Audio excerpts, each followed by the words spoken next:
How is it going, everybody? Welcome to the Paws Up preview, but not for football. We're taking a break from football. It is their bye week after all, and now we're focusing on over to basketball. More specifically, the start of the season for FIU men's basketball. I know this is technically a preview for their season opener on the road against the Rice Owls, but we're just going to be talking in general about FIU for a while. We'll get to Rice at the end, but I am Jay Gibson, joined alongside my friend and co-host Kevin Barral. And Kevin, just talk a bit about the overall vibes for men's basketball. Obviously, they played some of their best games towards the latter end of the season, punched their way into the CUSA tournament, won a game, but got knocked out right after. Just generally speaking, what do you think the vibes are this season here at FIU?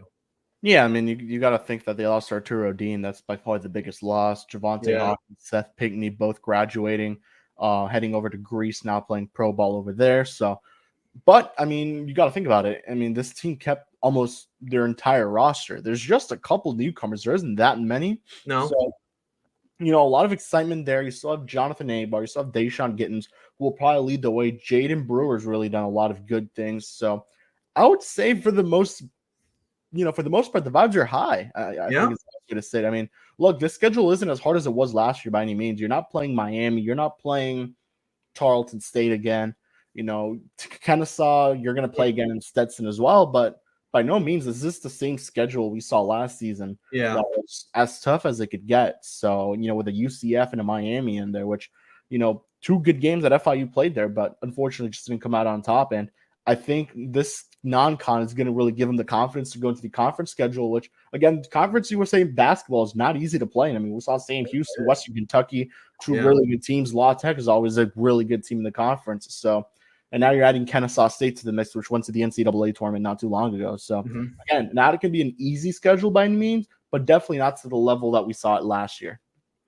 I'm glad you touched upon that. Western did make the March Madness, obviously, because they won the conference. I believe they were a first-round exit. Correct me if I'm wrong, Kevin. So, I believe so. So, some changes here and there in CUSA. Kennesaw has been a great basketball program over the Atlantic Sun Conference, and now they get to test their waters here in CUSA. So let's just jump into the roster, Kevin, and you mentioned it at the start. You're going to lose Arturo Dean, who was your leader in points, rebounds, assists, and steals. One man led FIU in all those categories last season, and now he's chilling, I believe, in Oklahoma State. So, Kevin, how has head coach Jeremy Ballard been handling the loss of Arturo Dean as far as finding the right players to not say lead every single stat like Arturo did, but to find the right person for the right guy for everything, for points, rebounding, etc.?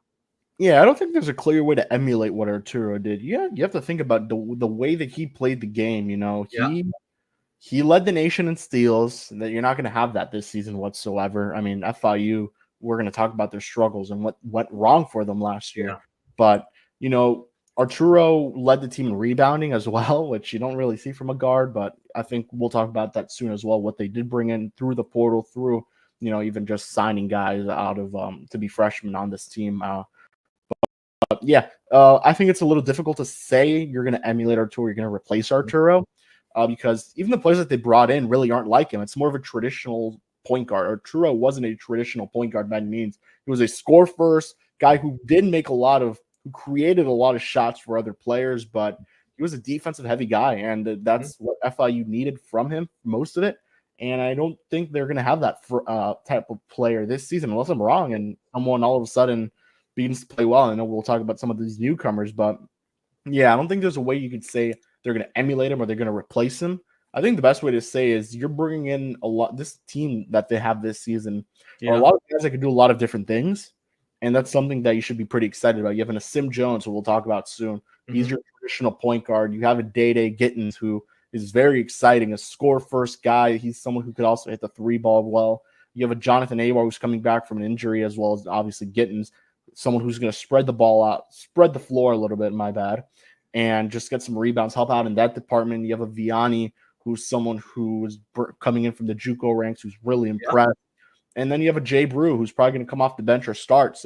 And then you have guys who didn't see too much of a last year. Travis Gray, who redshirted. I'm really excited to see what he's got. So a lot of different things there. So I'm excited. I think you still get excited no matter what the sport is to begin the season. Yeah.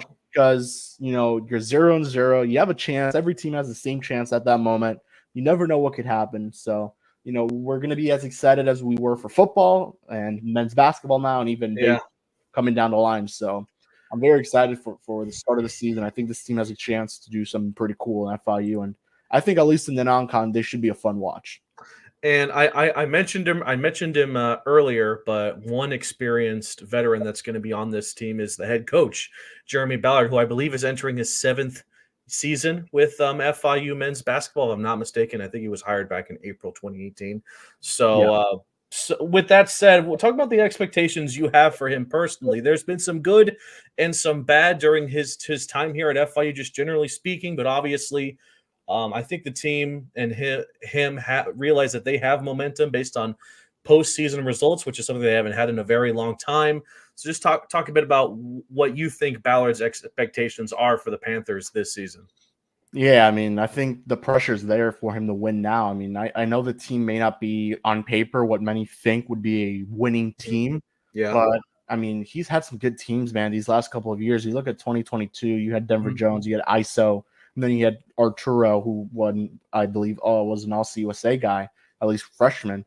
I mean, that team should have won a lot more games than they did last year. You had a pretty damn good team. The schedule just was out of your – was too hard, honestly, and nothing against FIU or Jeremy Ballard. I mean, they played Miami excellent. That was an excellent game.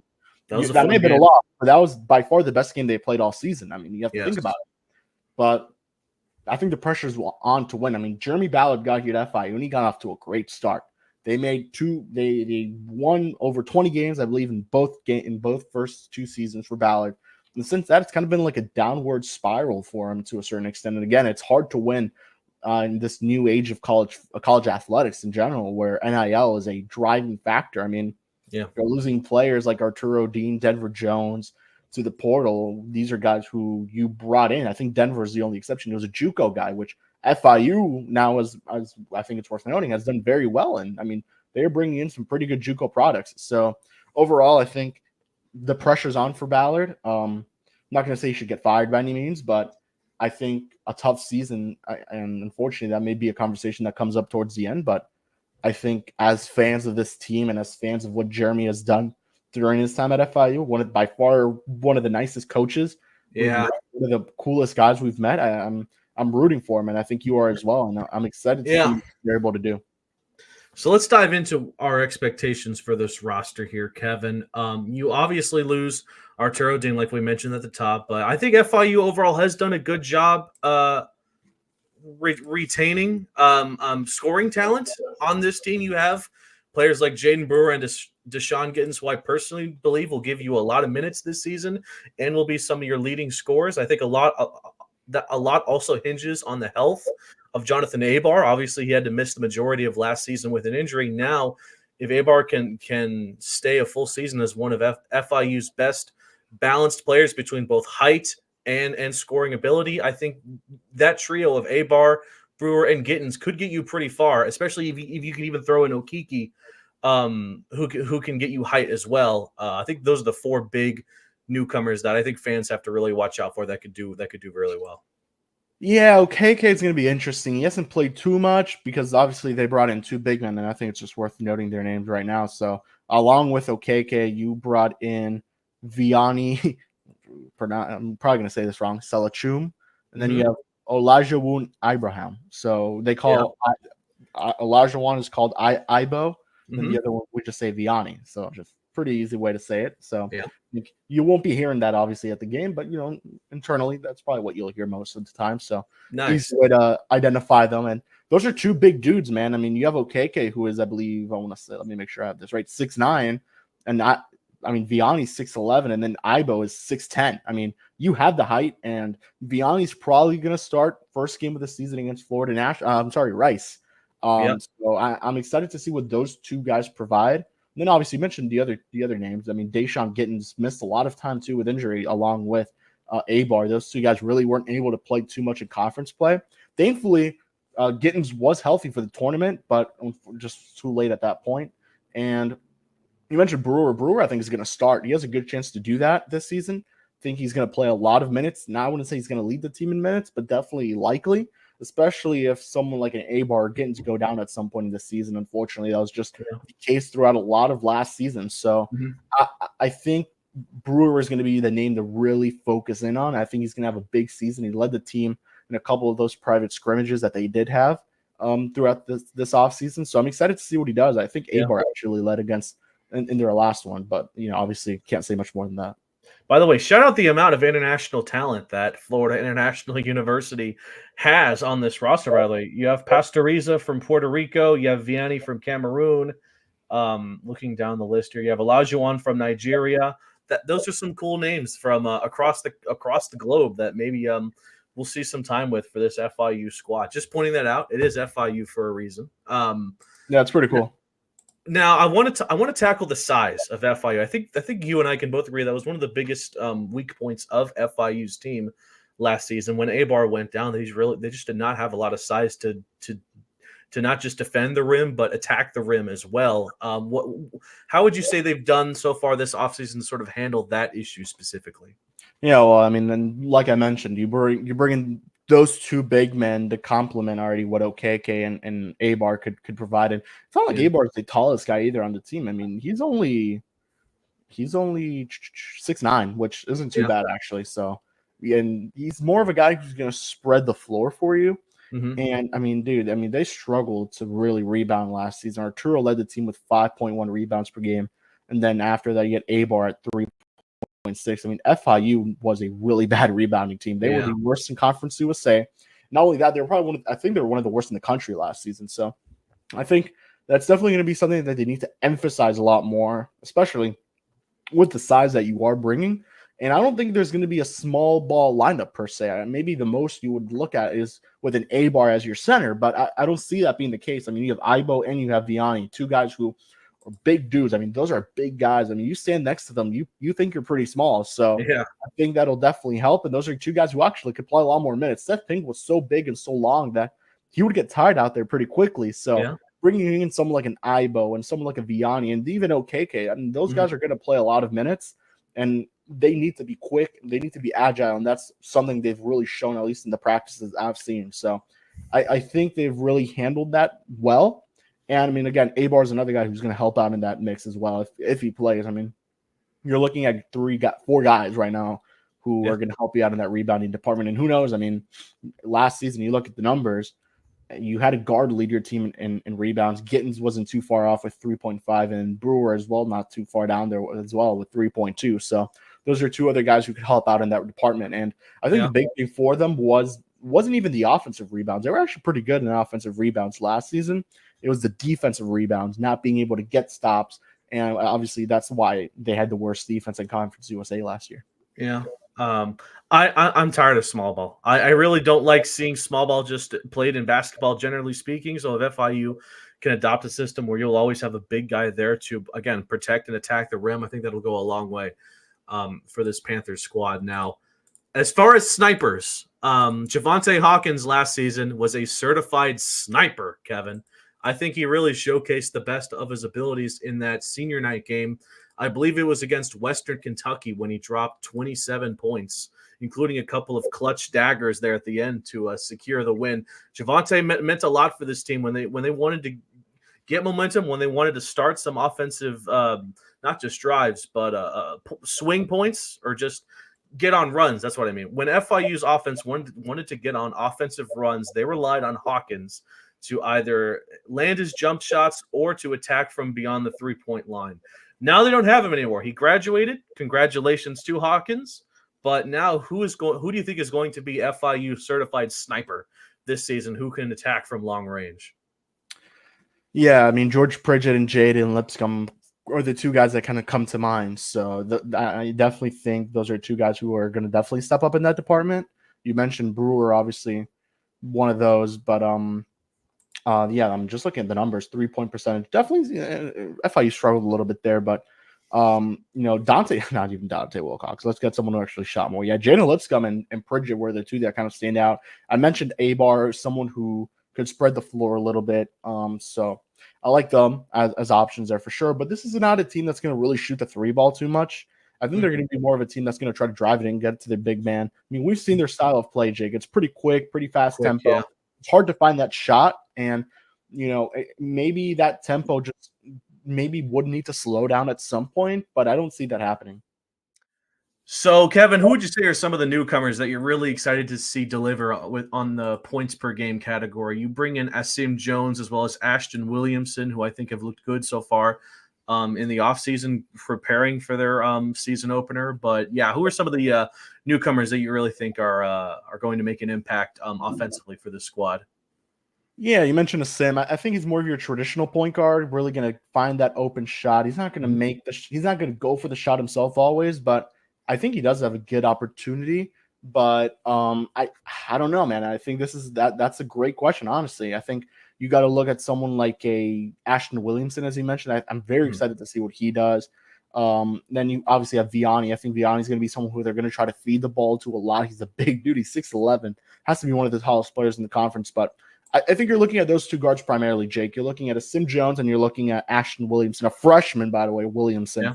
That is someone who I think will be playing a huge role for FIU, probably that backup point guard, first or second guy off the bench. Yeah. That's going to be a very important player to this FIU men's basketball team. And you don't see freshmen play, so yeah, you really don't. He has a good opportunity to win all-conference freshman of the year or freshman of the year in Conference USA, similar to what Arturo did not too long ago. So FIU is known to play the freshmen, and I think that's what's going to happen here. And I'm really excited to see what Asim Jones specifically has got to do. He's a good shooter. He's going to facilitate the ball well.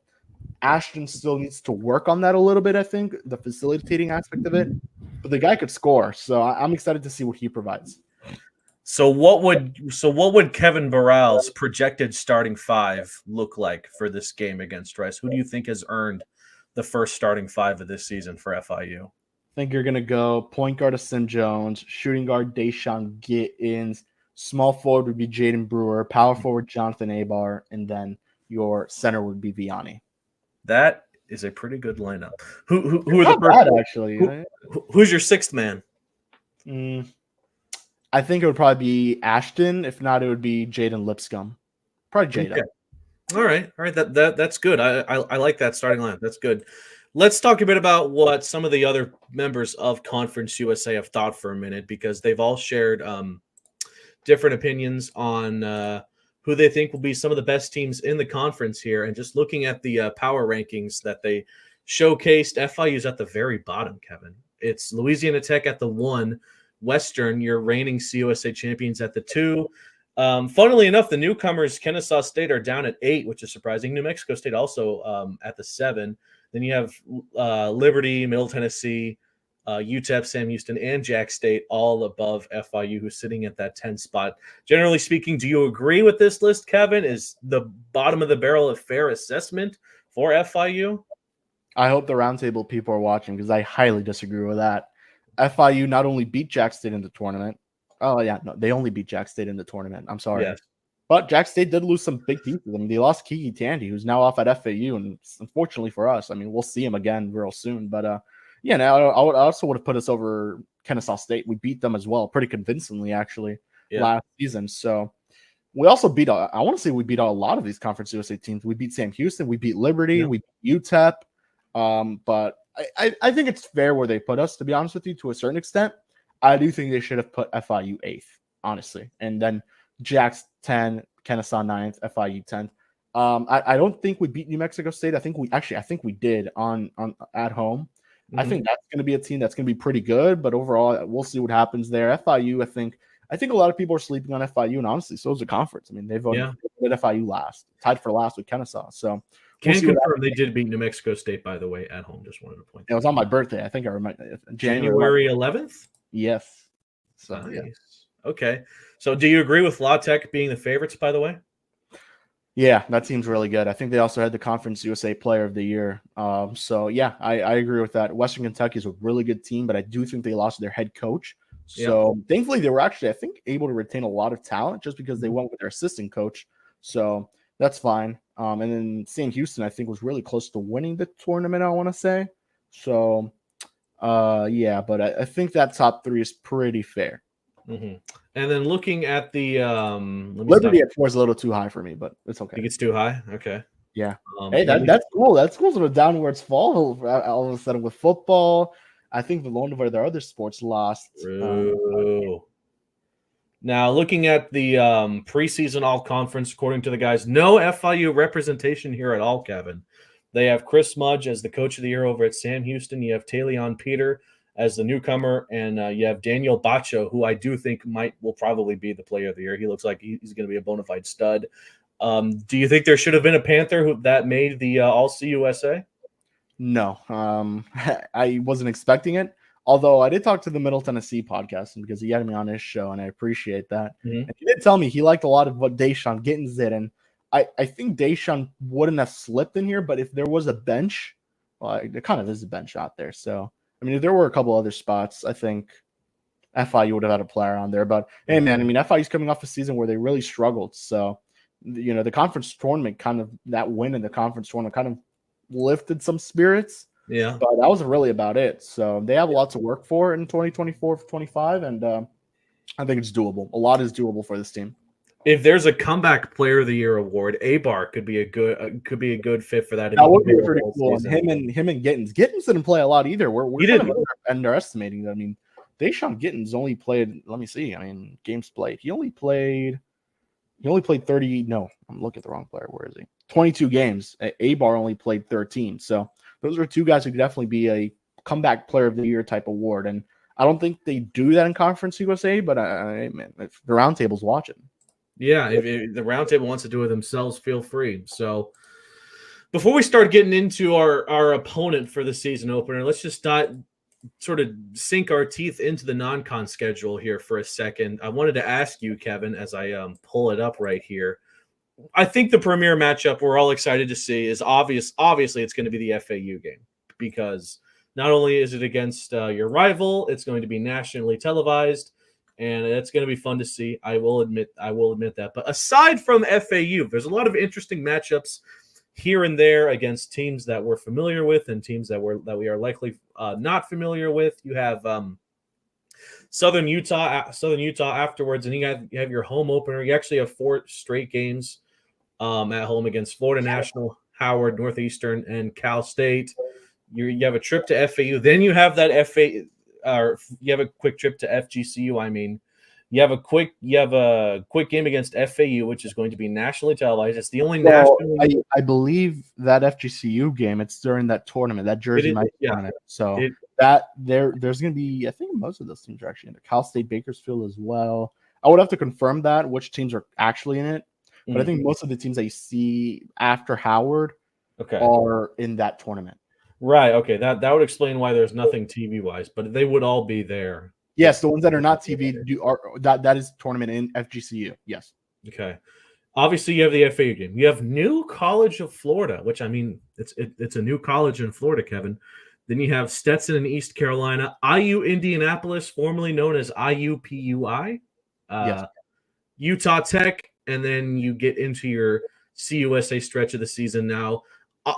Let's take away FAU for the sake of that would be the easiest answer for this question. But what's the non-con game you're really excited to see that would be a good benchmark for where this team is right now? I think you got to that's the easiest one. I would look at the game against Stetson and East Carolina. Would be a tough 2-game road trip. Yes, exactly. Stetson's actually a pretty solid team. I believe they made the tournament not too long ago. Yeah. I think they were in it last year, if I'm not mistaken. I believe so, yes. And East Carolina is a team that's been on the it's like up and down, but it's not, again, it's an American athletic team, same with Rice. So FIU's playing 3 AAC teams this time around. Yeah. So definitely a good choice. I'm excited to see how good they look against Florida National. They're a team that FIU men's soccer has dominated in years past. I'm also excited to see New College of Florida. I don't even need to look it up. It's their second year playing. I believe they're called the Mighty Bunions or Mighty Bunions. It's literally that. Yeah. So let's get right back into the talk of FIU athletics, Kevin. We're in like the meat and potatoes of this fall semester as far as stuff going on at FIU. There's so much stuff happening. So let's just start talking about it here around FIU athletics. And Kevin, we have to start with soccer. At the time of recording, women's soccer is going to have their first round bye, which is awesome. I think it's so cool that FIU women's soccer is having the season of their lives, and the tournament's going to be at Leyva Family Field.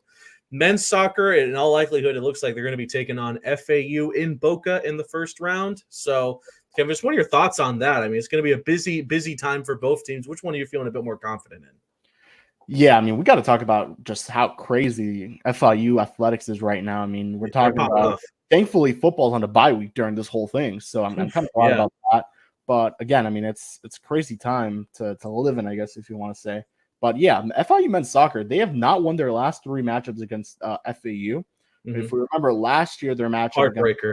It was an FAU, the first one. They lost 2-1 on that one. Yeah. And the second one, which was the American Athletic Conference tournament, they literally lost with 10 seconds left. It was horrible. They literally lost on a game-winning goal, as bad as it could get. And then this year, it did not go very well. 2-1 loss, just couldn't keep it up. But yeah, I mean, this is a huge, huge game if this does end up happening. At the moment, again, we're recording this on Saturday night. FAU's playing Charlotte. They're currently up 3-0. And doesn't look like Charlotte's going to win that game. So, yeah, FIU is going to be traveling. They're going to be the 5th seed playing the 4th seed. So, just more or less, FIU will be the 5th, FAU the 4th in this case. So, yeah, that game is actually 3-1. So, Charlotte just scored. Should have happened a bit ago. But, yeah, should be a crazy time in FIU. That game on Friday. Thankfully, women's doesn't play until after, if you have the exact date. But who do I feel better about? FIU men's soccer has been playing some pretty good ball. I know it's turned into ties, but you have to think about it. In the American Athletic Conference tournament, you're going to have overtime, something you didn't have during the season.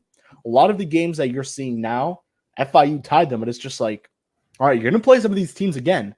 Which ones will you actually win this time around in overtime? I mean, they played Memphis very well yesterday. Again, on Friday, they tied to Memphis. Memphis won the regular season. They literally did the FIU chant that they do, that little song. They did it on their own field. So I know those guys aren't going to forget that. If FIU were to beat FAU, they would be going over to Memphis, Tennessee to face Memphis. So I know they're excited about that. Women's soccer has been playing a little bit rough towards the end of the season here. Yeah. They lost to Kennesaw State. They drew to both Western Kentucky and Jack State. Still conference champs. I believe they're co-champs, but yeah, it's fine. FIU obviously gets that bye. We'll see who they face in terms of I think it's between Middle Tennessee and Sam Houston. Yep. 2 teams they really beat pretty hard during the season. So should be exciting to see what happens there. And I think that team needs a long break. They're getting a pretty long break for the most part. So that's good for them. They need it, and they need to get healthy, get back at it.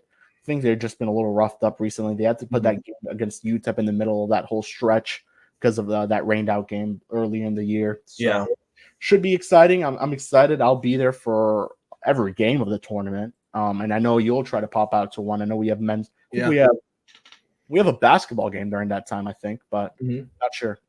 Yeah. So it's worth noting for women's soccer, by the way, that the only team that they didn't beat this in the regular season that actually made it to the tournament is Jacksonville State. And they're the 6th seed. They're going to be taking on New Mexico State, who FIU beat the brakes off of. And it's likely that if FIU beats either Sam Houston or Middle Tennessee, they will be likely taking on the 2 seed in Liberty in the final, who they also beat the brakes out of earlier this season. So I'm excited. FIU could definitely get back on a heater. It's going to start against either Sam Houston or Middle Tennessee. The women's, their match is going to be on Friday, November the 8th at 7 o'clock Eastern. All those games are going to be televised on ESPN+. I'm really wishing the best of luck towards women's soccer. I know that men's soccer has a chance. Things haven't gone their way all the time this season, but women's soccer, I do feel really confident in that they can get this, and especially because they didn't have to travel. They're not going to have to spend a week in a hotel. They can just sleep in their own beds and get ready for some action right in front of the home fans, basically. Should be really fun. I'm excited. I'm really excited. And the conference feeds us, so I'm pretty excited about that too. Women's basketball, by the way, like you had mentioned, Kevin, opened up the season on Monday against Florida National. Their next game is going to be on Friday against Abilene Christian over at the Ocean Bank Convocation Center. That's actually the start of a 3-game set before they head to Coral Gables on Tuesday, November the 19th. That's going to be an exciting matchup there. Probably be there. We're probably going to be there at the Watsco Center. That's on Tuesday, November the 19th. Then they take on FAU before they get into their Thanksgiving Classic. It's always nice to see the women's soccer team do these in-season tournaments during the holidays. I think that's super nice. And then, we will be covering women's basketball alongside men's, and then we're wishing them both the best of luck this season. I know women's basketball, Kevin, they also made an appearance in the CUSA tournament. They also went to the NIT, if I'm not mistaken, and they're also hoping for another great season under head coach Jessica Burks-Wiley. So this is a bye week for football. They're coming off that win over New Mexico State by a score of 34-13. And Kevin, we've been talking about it. If they want to get into a bowl game, they got to win out, but that's not going to be easy against the Jacksonville State Gamecocks on Saturday, November 16th at 2 o'clock. The good news, I think we know someone who's going to be at that game, Kevin, at Jacksonville, Alabama. It's going to be cold, though. It's going to be cold. You're muted, Kev. I'm preparing myself. You're preparing yourself.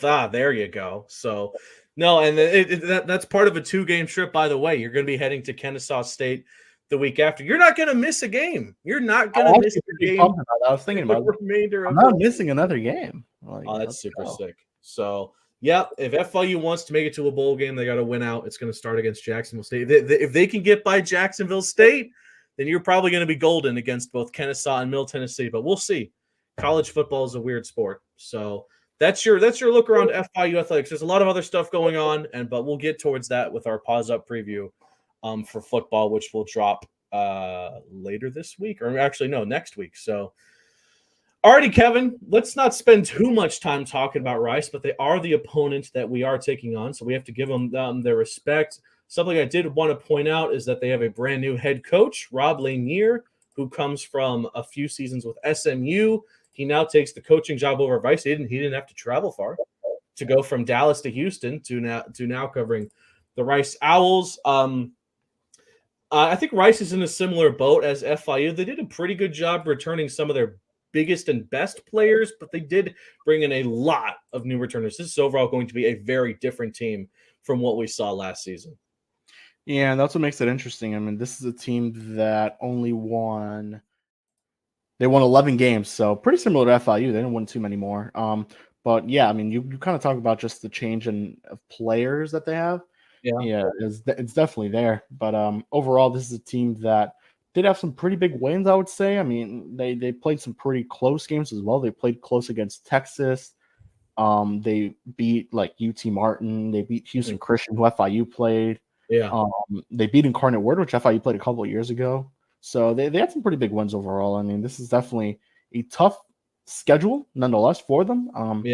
And they beat Temple too. So and Memphis. Memphis is actually pretty good basketball, so that's a big win for them. The American overall has some great teams. They lost to their newest coach at SMU, but it should be a fun team to watch. This is a pretty good.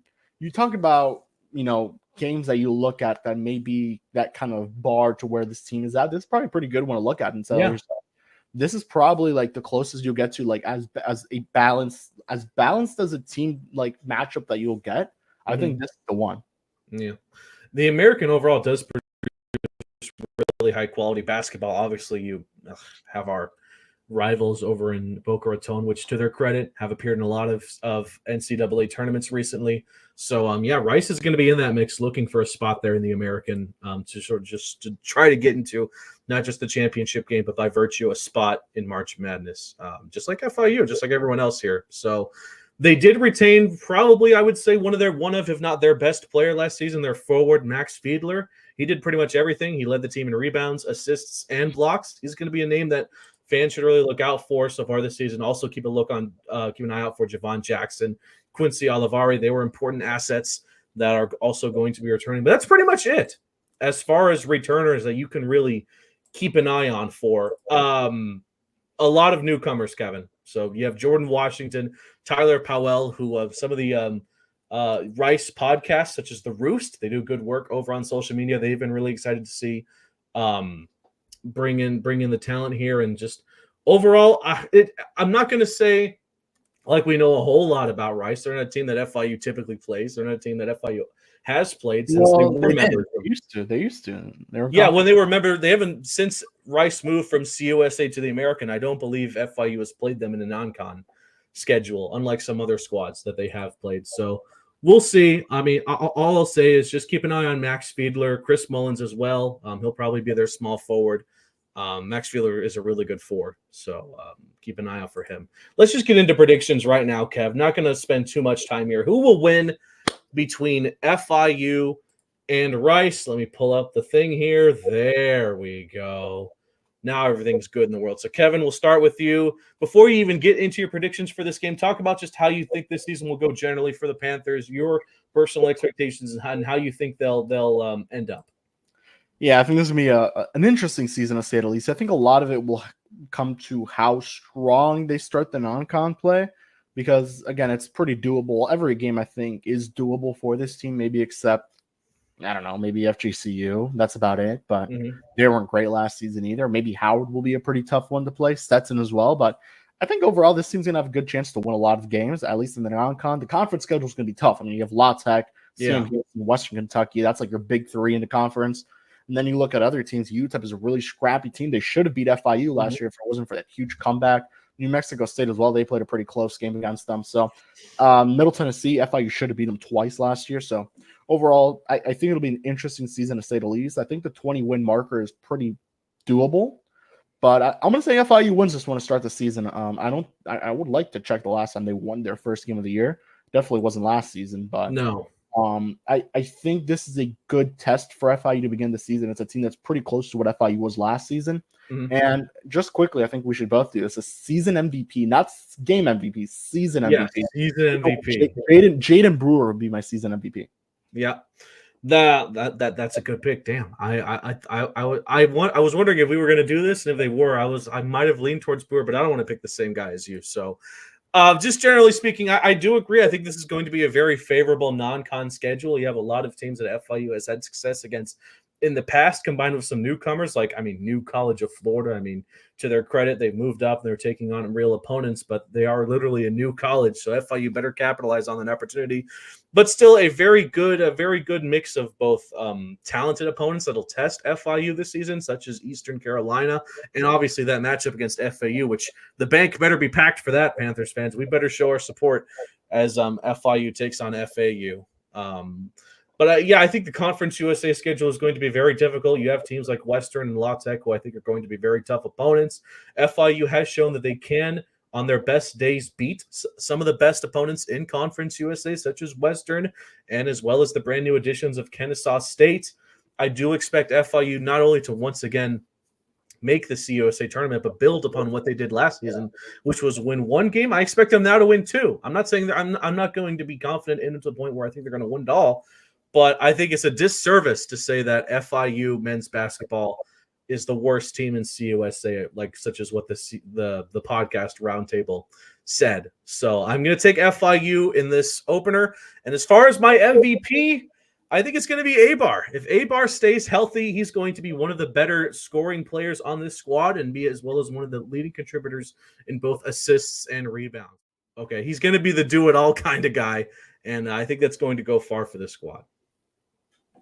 So, all righty. So once again, this is not the home opener for FIU men's basketball. Their actual home opener is going to be against Florida National on Thursday, November the 14th at 7 o'clock. Pack the bank. All right, you better pack the bank. We've already seen, by the way, two of FIU's new uniforms, the white and the blue. Kevin, I got to say, they both look really clean. I like having just the giant blocky FIU on the front. I think that's how I would have done a jersey rebrand. Just put FIU on the front, Panther head on the pants, as well as the 305 thing on the back right above their name. I think it's a perfect look. Yep, definitely. They're definitely going to be rocking those a lot throughout the season. So I'm excited to see them, and should be a fun season. I'm excited for this season, man. Yeah. Change of pace for us, obviously, from the football grind going to basketball, and then soon enough we'll be talking baseball and bringing on Coach Witten hopefully soon enough. Hopefully we'll get JB on the pod soon. Yeah, that'd be awesome. So All right, Panther fans, be sure to check out FIU men's basketball when they take on Rice. That's going to be televised on ESPN Plus Tuesday, November 5th at 7 o'clock. Again, that's actually going to start a road trip. They're going to then head to Southern Utah on November the 9th, and then the 14th, that's when the home opener is. So once again, everybody, just have a great rest of your week. Go support the Panthers, pack the bank, and Paws up! Paws up, baby.